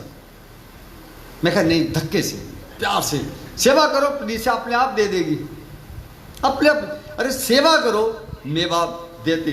कलीसिया भी सेवकाई की कदर करती। कलीसिया शैतान नहीं है, कलीसिया पादरी की सेवा को जानती है, लोगों की सेवा को जानती है, सेवा जानती है। इसीलिए कलीसिया अपने पासवान की भी, चर्च की भी सेवकाई को जानती हैं। Those who has been stealing must be steal no longer। यानी जो चोरी करते हैं वो हमेशा चोरी में से ही खाते हैं। हमें काम करने का और भी ऊंचा लक्ष्य बताया गया है, यही नहीं है, काम करने के और भी बहुत सारे बाइबल के अनुसार हमारे सामने लक्ष्य दिया गया है, जिसे पर वो काम सेवा भावना से अगर किए जाते हैं। हमें इसलिए काम करना चाहिए कि जो दरिद्र है उनकी सहायता करने के योग्य हो सके। ये सेवकाई का और भी ऊंचा मकाम है। जो दरिद्र है, जो गरीब है, उनकी भी हमें मदद करनी चाहिए। 3 तरह की सेवकाई इसराइलियों में पाई जाती थी, एक परदेसी की, एक विधवा की और एक गरीब कंगाल गरीब की। आज भी कलीसियाएं करती, पर आज हम उनकी सेवा करते हैं जिससे वोट लेनी है, हम उनकी मदद करते हैं जहां से हमें वोट मिलनी, गरीब की मदद नहीं करते। परंतु एक ये भी अच्छा लक्ष्य है, हम इसलिए काम करते हैं कि हम अपने काम ही के द्वारा दूसरों की सेवा कर, हम इसलिए भी काम करते हैं कि जो परमेश्वर ने हमें काम दिया है उसके द्वारा हम दूसरों की सेवा कर सके। फिर हमें मौका मिले ना मिले कि किसी की सेवा करें, अरे सेवा करके भी हमें इज्जत मिल जाती है, सेवा करने से इज्जत मिलती है। जो पैसा हम कमाते हैं वह तो दूसरों पे खर्च नहीं करते, बल्कि जो काम हम करते हैं उसके द्वारा हम औरों की आवश्यकताओं को पूरा करते हैं। इसको मैं यूँ बताना चाहता हूँ कि कुछ लोग डॉक्टर बनते हैं, अगर कोई भी डॉक्टर गांव में काम नहीं करना चाहता, हर डॉक्टर क्या चाहता है, मैं शहर में काम करूं क्योंकि शहर में ज़्यादा कमाई आएगी। पर कभी भी डॉक्टर के प्रोफेशन में ये नहीं आता कि वो गांव में काम नहीं करेगा। काम है, डॉक्टरी है, वो भी लोग हैं। पर जो लोग काम की कदर करते हैं वो कहते हैं हम गांव में भी जाकर इस काम को अंजाम। देखिए हमारे लुधियाना में, फिरोजपुर में ये मियाँ बीबी दोनों डॉक्टर थे और गांव में डॉक्टरी का काम करते थे, और डॉक्टर गांव में रह के उनको 75,000 रुपये पर मेंबर मिलता था। कहते जी हम गांव में भी परमेश्वर हमें इतनी सैलरी देता है, शहर में भी जाकर डॉक्टरों को नहीं देते। जो सरकारी डॉक्टर है उनको 35,000 से किसी को ज़्यादा देते नहीं हैं, जो नए अपॉइंट होते हैं। तो काम की जो कदर, जो काम को काम समझता है, डेडिकेशन होती है, दिल से मन से काम करता है, परमेश्वर की सेवा समझ के काम करता है, परमेश्वर उन्हें आशीष देता है। एक डॉक्टर नगर में रहकर बहुत सा धन कमा सकता है, पर गांव में जाकर अपने काम के द्वारा अपने लोगों की सेवा कर सकता है। पैसा मिले ना मिले, पर सेवा उसको मिली है, सेवा परमेश्वर उसका प्रतिफल देगा। कईयों के पास पैसा बहुत है, पर वो पैसा उनके लिए बर्बादी का कारण बनता है। पर कईयों के पास पैसा नहीं है, पर उनकी सेवा उनके लिए तंदुरुस्ती और आशीष का कारण है। हम काम इसलिए करते हैं कि काम किए बिना हमसे रहा नहीं जाता। पर कई बार तो हम ये कहते हैं कि हम काम इसलिए करते हैं, हमें डर है हमारे मन में कि यार काम परमेश्वर का हमें करना चाहिए। पर कई इसलिए भी काम करते हैं कि हम इसलिए काम करेंगे क्योंकि हम ने किसी न किसी से पंगा लेना है, किसी न किसी से कोई इसलिए है ना लेना है। इसीलिए भी कई लोग हम काम करने की कोशिश करते हैं। वे लोग अपने इफ्सियों 6 बाब उसकी 6 और 7 में लिखा, हमें ईमानदारी से, शुद्ध भावना से और उत्साह से काम करना चाहिए। 3 चीज़ें ये पौलुस कहता है, हमें ईमानदारी से, शुद्ध भावना से और उत्साह के साथ काम करना चाहिए। आखिरी बात मैं आपके सामने रखना चाहता हूँ, काम एक साक्षी है, काम एक गवाही है, काम एक विटनेस है, काम एक विटनेस है। मत्ती 5 बाब उसकी 16 आयत में पढ़िए।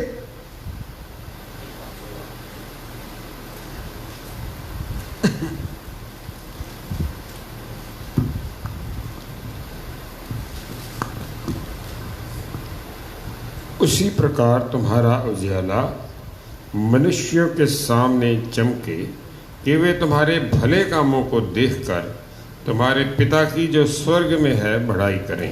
तुम्हारे भले कामों को देखकर तुम्हारे पिता की बड़ाई करें जो स्वर्ग में है। जब आप और मैं अच्छे काम करेंगे तो परमेश्वर की बड़ाई होगी। जब आप और मैं अच्छे काम करेंगे तो हमारे बुजुर्गों को भी, हमारे बहनों भाइयों को भी, रिश्तेदारों को भी, हमारी कलीसिया को भी, हमारे कलीसिया के अगमों को भी, सबको लोग अच्छे कहेंगे। इस कलीसिया के लोग अच्छा काम करने वाले हैं, इस कलीसिया के अच्छे लोग। और वो कलीसिया, वो घर घराना भी तरक्की और उन्नति करेगा। हाँ, मत्ती 7 बाब उसकी 17 आयत में लिखा है, इसी प्रकार एक अच्छा पेड़ अच्छा फल लाता है और निकम्मा पेड़ बुरा फल लाता है। और जो लोग परमेश्वर की डर में रहकर अपनी ज़िंदगी के कामों को अंजाम देते हैं वो अच्छा पेड़ है। जो बुरे कामों को रह के काम को अंजाम देते हैं वो क्या निकम्मा पेड़ है, पर वो हमेशा बुरे काम करता है। तीतस की पत्री है, मुझे बहुत प्यारी आयत लगती है, 2 बाब उसकी 14 आयत में पौलुस इसमें ये कहने की कोशिश करता है कि मैं इसीलिए मैं परमेश्वर ने हो सकता है मुझे चुना है और मैं इसीलिए यत्न करता हूँ कि मैं लोगों को अच्छे अच्छे काम करना सिखाऊं और एक ऐसी कौम तैयार करूं जिसमें कोई भी बुरा काम करने वाला ना हो। पढ़ेंगे कोई? तीतस 2 बाब 14 आयत। चलिए मैं पढ़ता हूँ। जिसने हाँ जी अपने आप को हमारे लिए दे दिया कि हमें हर प्रकार के अधर्म से छुड़ा ले। हाँ जी, एक मिनट। जिसने अपने आप को हमारे लिए दे दिया कि हमें हर प्रकार के अधर्म से छुड़ाए। किसने दे दिया? प्रभु यीशु ने। उसने अपने आप को हमारे लिए कुर्बान कर दिया ताकि हमें हर तरह की बुराई से, हर तरह के बुरे काम से छुड़ा ले। अधर्म का मतलब बुरे कामों से हमें छुड़ा ले और शुद्ध करके अपने लिए एक ऐसी जाति बना ले जो भले भले कामों में सरगर्म हो। हमें शुद्ध बनाकर अपने लिए एक ऐसी कौम बनाना चाहता है जो अच्छे और नेक काम करने वाले हैं। पर कितने लोग हैं हम में से जो उसके वचन के अनुसार शुद्ध और अच्छे जन नेक काम करने वाले? वो तो कहता मैं ऐसी कौम तैयार करना चाहता हूँ जिसमें कोई भी बुरा काम करने वाला ना हो, हर एक अच्छा काम करने वाला हो। हमारा काम यीशु की गवाही देता है। जब आप बड़े अच्छे काम होंगे तो लोग कहेंगे अच्छे लोग हैं। आज भी जितने मर्जी हम कहें क्रिश्चियन ऐसे ऐसे, पर आज भी क्रिश्चियन का करैक्टर है वो ईमानदार है, परमेश्वर के गवाह है, डेडिकेटेड आज भी। पर हमें बुराइयों को उजागर करना है ताकि हम अपनी कौम को और अच्छे से अच्छे कामों में उनको जोड़ते जाएं, उनकी ज़िंदगियों में उनको अच्छे कामों में लगाते जाएं ताकि हमारी कौम सरगर्म नेक काम और भले काम करने में सरगर्म हमेशा बनी रहे। हमारा काम यीशु की गवाही देता है। लोग हमारे काम करने की तारीफ को देखते हैं। लूका 16 बाब उसकी 10वीं आयत में लिखा है, छोटे से छोटे का महत्वपूर्ण है, उसे वैसा ही शुद्ध भावना व उत्साह से करना चाहिए जैसे बड़े काम किए जाते हैं। कई बार क्या होता है, हम बड़े काम को हम करना चाहते हैं, छोटे काम को करना नहीं चाहते। छोटे काम को करना नहीं चाहते। मैं इस बात में कभी शर्माता नहीं, डरता नहीं है। हमारी कलीसिया की जो बर्बादी है वो एक ओहदे की वजह से, एक सेक्रेटरीशिप के ओहदे की वजह से हमारी कलीसिया की बर्बादी। पर अगर किसी को मैं किसी को बोल देता रहे तुम्हें ये काम देते हो छोटो पर्पज से, जिसका क्या करें। खजांची बनने के लिए कोई तैयार नहीं है। मैं इन दिनों में खजांची ढूंढ रहा हूँ, कोई खजांची मिल जाए, क्योंकि हमारे खजांची साहब ने रिजाइन दे दिया। तो कोई खजांची बनने के लिए तैयार नहीं है ना? तो बाइबल क्या कहती है हमें? है? कोई भी काम छोटा या बड़ा नहीं होता है। आप आज हमारी जो मॉडर्न जनरेशन सारी की सारी कहाँ जा रही है? बाहरले मुल्कों में। और कभी जाकर वहाँ देखिएगा उनके 99% मैं देख क्या 99% उनके पास कोई बड़े बड़े काम नहीं। अरे वो जो लोग यहाँ राज करते थे वो वहाँ आपको सिर पे थोड़ी बिठाएंगे, है ना? तो मेरे कहने का मतलब, पर नहीं, वहाँ भी वो लोग जो काम करते हैं उनकी वो कदर करते हैं। वहाँ पे अभी जो लोग ईमानदारी से काम करते हैं, वो किसी भी कंट्री का बात 4 चीज़ें बहुत बढ़िया मुझे लगती है। ना वहाँ कलर को पूछते हैं अमेरिका में, ना चर्च के डिनोमिनेशन को देखते हैं, सिटीजनशिप देखते हैं, वहाँ की ईमानदारी देखते हैं। वहाँ का राष्ट्रपति भी बन सकता है। वहाँ का नहीं था, बना राष्ट्रपति वहाँ। तो वहाँ लोग काम की कदर करते हैं। हमें भी काम की कदर करनी चाहिए। काम से इंसान की शान होती है, काम से इंसान का नाम होता है, काम से इंसान की इज्जत होती है, काम से इंसान की गवाही होती है, काम से इंसान की शोहरत बढ़ती है। इसी ऐसे थोड़ी काम दे दिया। नीति वचन 16 बाब की 3 आयत में लिखा है, अपने कामों को यहोवा पर डाल दे, इससे तेरी कल्पनाएं सिद्ध हो जाएंगी। वह करता है, वह खाने वाले का भाई ठहरता है, नहीं खोने वाले का भाई ठहरता है। जो काम करने में आलस करता है, लेजी काम में दिखाता है, वो अपना भाग खो देता है, वो अपना काम खो देता है। मनुष्य का काम उसे गुलाम बना सकता है और उसे समय से पहले कब्र में पहुंचा सकता है, परंतु यदि काम प्रभु के लिए किया जाए तो उसका परिश्रम उसे महान प्रतिफल दिलाएगा। एक साथ चलना आरंभ है, एकजुट रहना विकास है, एक साथ काम करना सफलता है। एक साथ चलना शुरुआत है, एकजुट रहना विकास है, तरक्की है, और एक साथ काम करना सफलता है। जिस दिन हम सब लोग एक साथ मिल के सारे लोग काम करेंगे तो हमें सफलता ही सफलता मिलेगी। आप भी जानते हैं, मैं भी जानता हूँ, हमारी सफलता है जो चर्च, जब हम एक थे, एक मिल के काम किया तो हमने इतनी बड़ी मंजिल खड़ी कर दी।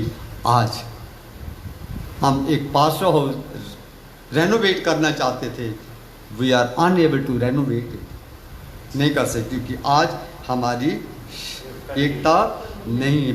Work brings prosperity while idleness brings poverty.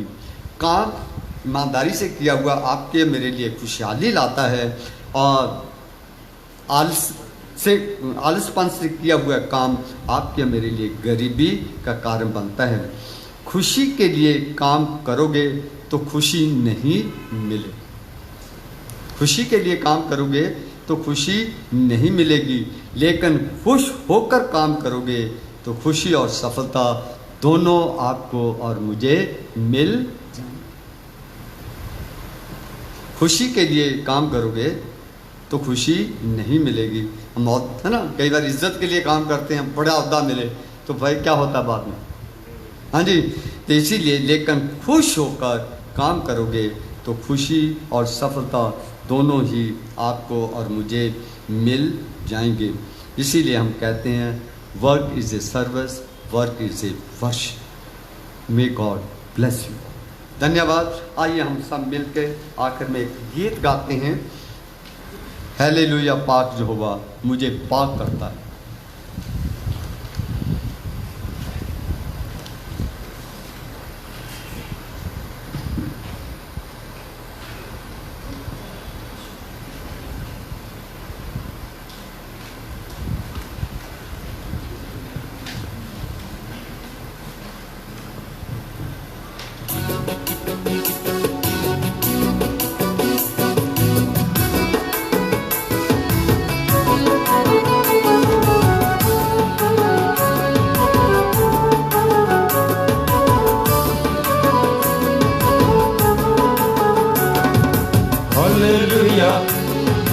Hallelujah, hallelujah, hallelujah, hallelujah, hallelujah, hallelujah, hallelujah।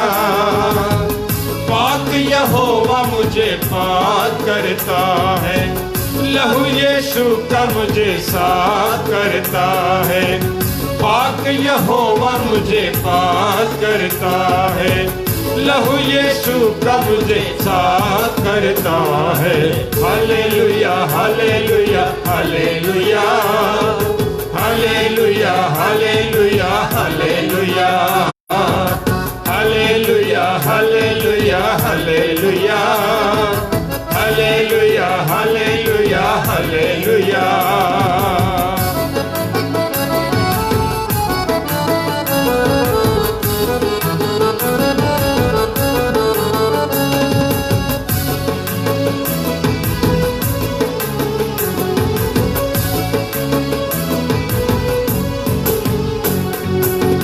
मुझ पे ऐब था वो ऐब मेरे ले गया, अपने लहू से वो नजात मुझे दे गया।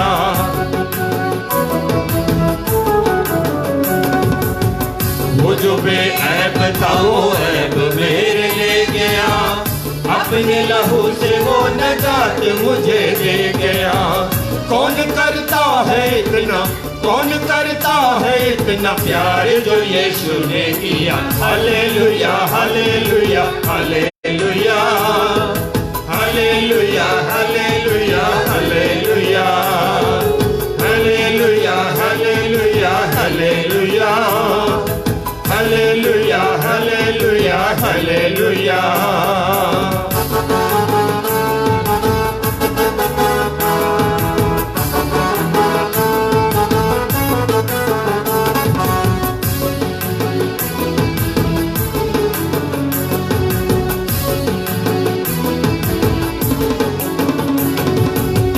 यीशु का कमाल है, यहोवा का जलाल है, मेरी ताकत है यीशु, यीशु मेरी ढाल है।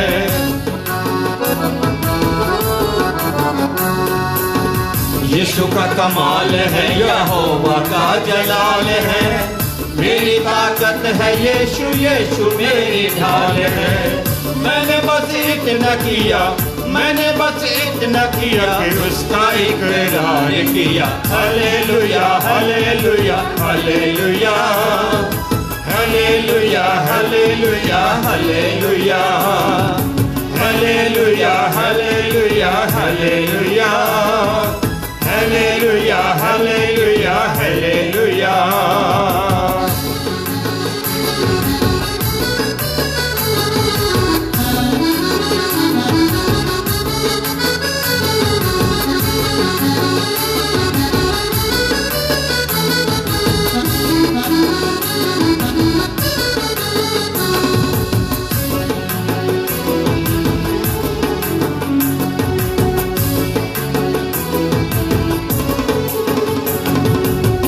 दिल में बसाया उसे, रूह में बसा लिया, यीशु मसीह ने मुझे अपना बना लिया।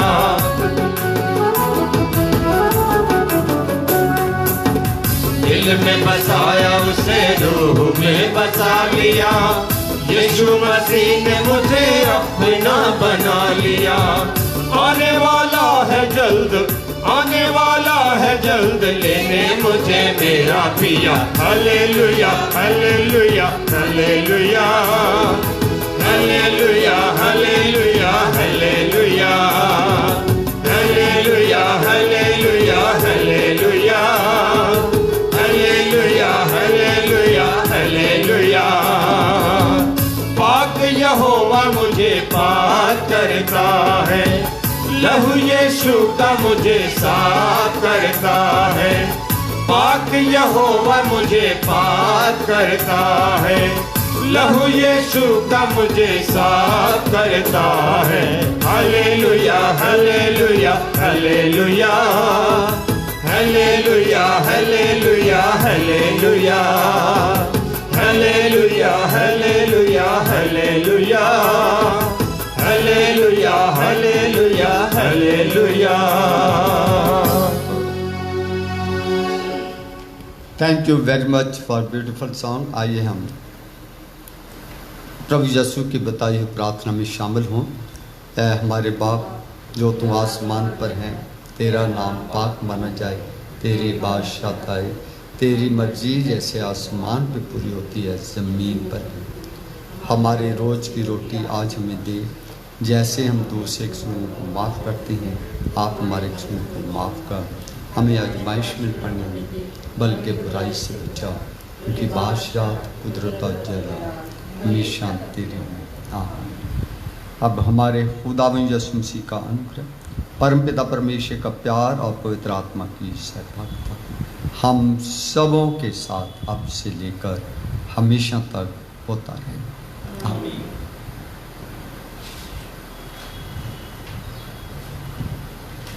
धन्यवाद जी, खुदा सबको बरकत दे।